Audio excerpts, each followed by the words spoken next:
Hey guys, welcome to my Geek Rant. So today let's talk about Darth Vader, Marvel's Darth Vader 7 through 12. This is the Shadows and Secrets arc. Initially, when it first started out, I liked it because it looked like it was going into the direction of Vader, you know, going more into what Luke's doing. Like at one point, he like looks at the wall and like kind of discerns how good Luke is at this point. Like he can tell he's gifted with the Force, but he knows that he's untrained. And for me, just looking at that panel, it made me think, oh, Vader is ready to train him. Like he's like, oh, he's untrained, he's untainted, you know, like he's not sure how much Obi-Wan taught him, so he's like, okay, I can really mold him. And that's kind of what we see in Empire Strikes Back. He really wants to mold Luke into, you know, his own apprentice who he can, you know, rule with and all that. But yeah, it started off that way, but again, it deviated from what I wanted the comic book to be, which is, you know, the relationship or how Vader is dealing with the revelation that Luke is his son and that his son is still alive and all that stuff. But we do get some other stuff. There is a new Imperial Agent on Vader's trail. I forget his name. He's the black guy with the cool looking, you know, the cool looking steampunk little mustache beard thing he's got going on. And he's pretty cool. He's really intelligent.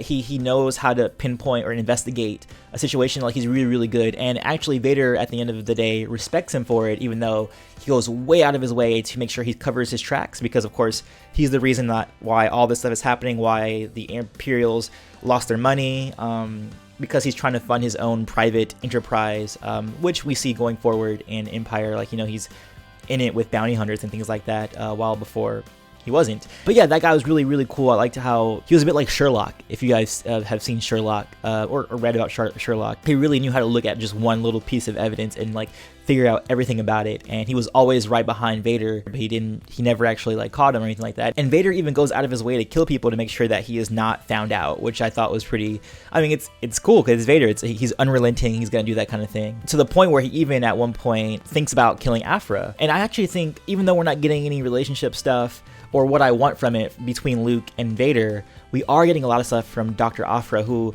I really like a lot. Especially there's a scene where she goes to Naboo to talk to the mortician who buried Padme, you know, when she died and all that kind of stuff. And she, you know, asked the question, like, you know, did she have a son or whatever? And I thought it was pretty cool because that guy was so loyal to the queen. Like he said, like she was a good queen, she was a strong queen, and he did not want to break. Like he did not want to break. And of course we have, you know, 000 doing his very dark, like at one point it gets pretty dark. Like usually I'm okay with the humor of 000, but it got pretty dark with this guy because I actually kind of felt for this guy. His name was Commodox. Oh, I can't remember what his name was. He was a loyalist to Queen Amidala, and they are torturing him for information to like figure out what happened with her kids. And at one point they say she had a son, right? Like a healthy son, and then like you see a panel where he like kind of smiles and goes like, you know what, I can give up this information. Like, yes, she had a son. Like they don't know about the daughter, they don't know that she had twins and things like that. So I thought that was cool. But yeah, again, I thought it was pretty dark, even though that's what 000 is. I even was like, oh man, like don't kill him, don't torture him and stuff like that.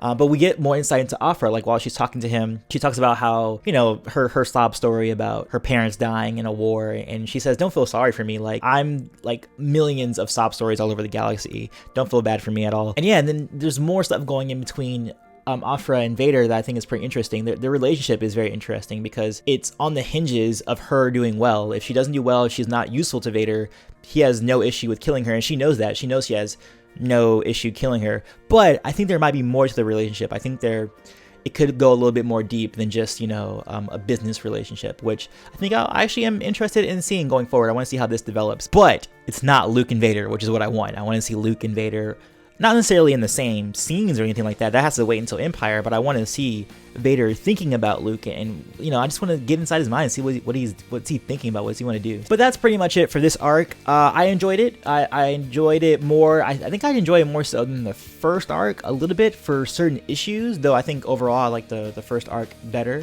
But this volume 2 is solid, and Vader is one of the more solid comic books. So yeah, if you're not reading it yet, you should give it a look. Just, you know, maybe buy one issue at a time or wait until volume 2 comes out, which I think it should be out now. But that's it. Peace, love, and may the Force be with you always.